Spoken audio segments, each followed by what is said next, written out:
বাবার কথা কি বলবো? বাবা তো প্রতিদিন চাকরি ছেড়ে দিতে চায়, প্রতিদিন। বসের বকা, অফিসের প্রেশার, কত কষ্ট। বলে আজকে থেকে আর অফিসে যাবো না, কালকে থেকে আর আসবো না।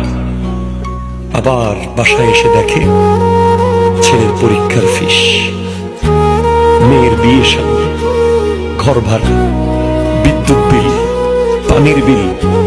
আবার বেচারা কুয়াশার ভিতরে সকাল 7টায় ব্যাগটা নিয়ে রাস্তার পাশে পাশে আসতে চলে যায় অফিসে।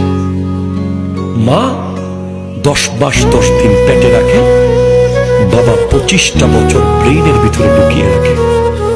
বাবা যেখানেই যায়, বাবা বাবা আছে। যার বাবা আছে সে বলে বাবা আমার আছে। কেউ আপনাকে একটা থাপ্পড় মারলে কেউ কথা না বলুক, বাবা এসে বলবে বাবা রে আমি তোর বাবা আছি তো।